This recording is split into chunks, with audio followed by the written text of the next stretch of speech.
अगर अली बाबा जैसी शख्सियत ज़मीर अहमद खान जैसी शख्सियत के साथ मिलती है, दोनों मिलकर काम करते हैं, तो यकीनन मिल्लत का बड़ा फ़ायदा हो सकता है।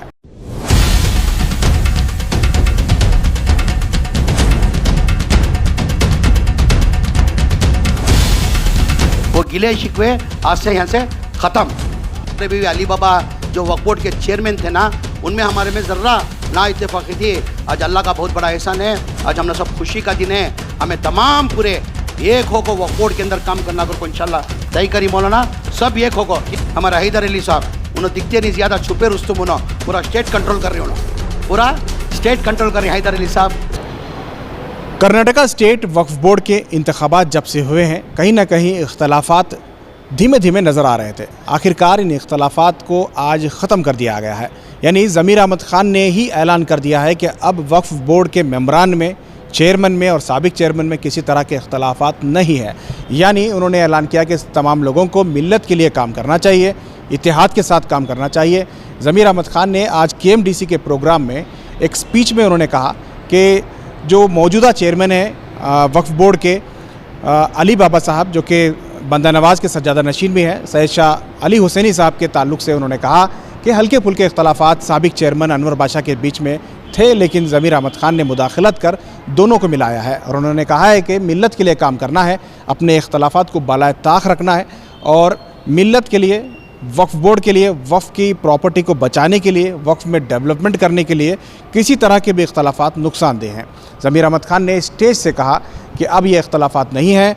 अनवर बादशाह का उन्होंने शुक्रिया अदा किया कि उन्होंने भी इख्तलाफात को बालाए ताक रख कर इत्तेहाद करने की रजामंदी ज़ाहिर की और दोनों में सुलह हो गया है। यानी ज़मीर अहमद खान ने दोनों को मिलाया है। हालांकि इख्तलाफात थे ज़मीर अहमद खान के और चेयरमैन के बीच में, हल्के फुल्के, रास तौर पर ज़मीर अहमद खान के ना हो, लेकिन अनवर बादशाह साहब के इख्तलाफात ज़रूर थे क्योंकि वो चेयरमैन बनने वाले थे, नहीं बन पाए थे।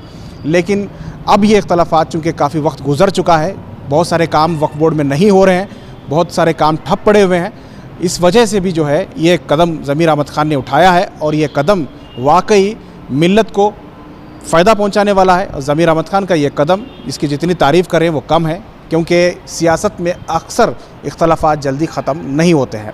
इख्तलाफात को ख़त्म करना चाहिए क्योंकि आपको ज़िम्मेदारी दी गई है मिल्लत की खिदमत की। अगर आप इख्तलाफात में रहेंगे तो मिल्लत का काम नहीं होगा, वक्फ बोर्ड का काम नहीं होगा। वक्फ की प्रॉपर्टी को बचाना बहुत ही बड़ा चैलेंज है। वक्फ की प्रॉपर्टियों को कब्ज़ा किया जा रहा है बहुत सारी जगह पे। वक्फ अमेंडमेंट एक्ट आने के बाद वक्फ के कब्ज़े करने वाले, गैर कानूनी कब्ज़े करने वालों के भी हौसले बुलंद हो चुके हैं, क्योंकि बहुत सारी चीज़ों में वक्फ बोर्ड कमज़ोर पड़ जाता है। ऐसे हालात में चूँकि रियासत की हुकूमत है और वक्फ बोर्ड, चूँकि आखिरी इलेक्टेड वक्फ बोर्ड है, आने वाले दिनों में वक्फ बोर्ड का चेयरमैन नॉमिनेशन में जाएगा, तो ये बहुत ज़्यादा पावरफुल नहीं रह पाएगा। हालांकि वक्फ बोर्ड एक ऑटोनोमस बॉडी है, ऑटोनोमस इसका फंक्शन होता है, यानी कि बहुत सारे चीज़ों में सरकार को भी दखल देने की इजाज़त नहीं है। ये बोर्ड ही सबसे सुप्रीम होता है, जो कमेटी होती है वक्फ बोर्ड की। अगर इन लोगों में इख्तलाफ होता है तो बहुत सारे काम रुक जाते हैं, थम जाते हैं। ज़मीर अहमद खान के इस इत्तेहाद के ऐलान ने तमाम वक्फ के जुड़े लोगों को एक खुशी का पैगाम दिया है। आने वाले दिनों में देखना होगा कि किस तरह से वक्फ के काम होते हैं। बहरहाल चूँकि अली बाबा एक यूनिवर्सिटी के चांसलर हैं, पढ़े लिखे शख्स हैं, एक बड़ी बारगाह से, एक बड़े ख़ानदान से आते हैं और उनकी अपने आप में एक बड़ी पहचान न सिर्फ हिंदुस्तान बल्कि दुनिया भर में जाने जाते हैं। और तालीमी मैदान में जो उन्होंने काम किया है वो गैर मामूली है। पूरे हिंदुस्तान के लोग वहाँ, बहुत सारे लोग पढ़ते हैं, मेडिकल कॉलेज है, इंजीनियरिंग कॉलेज है, दुनिया भर के इदारे उनके यहाँ हैं। उसी तरह से ज़मीर अहमद खान की जो क़ुव्वत है, जो क़यादत है, वो अपने आप में पूरे हिंदुस्तान में मशहूर है, क्योंकि ज़मीर अहमद खान जो फ़ैसला लेते हैं वो बेक वक्त लेते हैं, जल्दी लेते हैं और निडर होकर लेते हैं। इस वजह से उनकी वजारत में जो काम हो रहा है वो अपने आप में एक बड़ी चीज़ है। वो जब भी लोगों को फ़ायदा पहुंचाने की बात आती है तो सामने रहते हैं, चाहे वो किसी भी तरह के मसले हों। ज़मीर अहमद खान कोशिश करते हैं कि लोगों को सीधे फ़ायदा पहुंचे।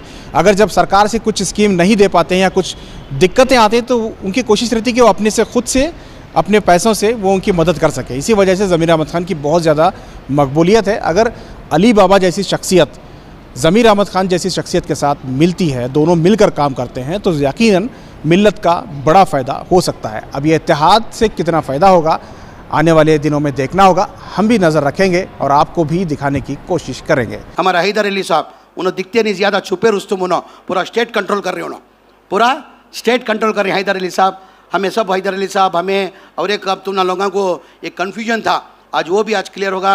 मैं सबसे पहले हमारे अनवर साहब एक्स चेयरमैन, हमारे अनवर साहब का मैं दिल की गहरे से दिल का शुक्रिया अदा करता हूँ। आज उन्होंने बहुत बड़ी एक कुर्बानी दी है सरकार चुनाव, आज कौम के वास्ते एक अनवर पाशा कुर्बानी। देखो थोड़े बहुत ना इत्तेफाकी थे, हमारे भी अली बाबा जो वक्फ बोर्ड के चेयरमैन थे ना, उनमें हमारे में ज़र्रा ना इत्तेफाकी थी।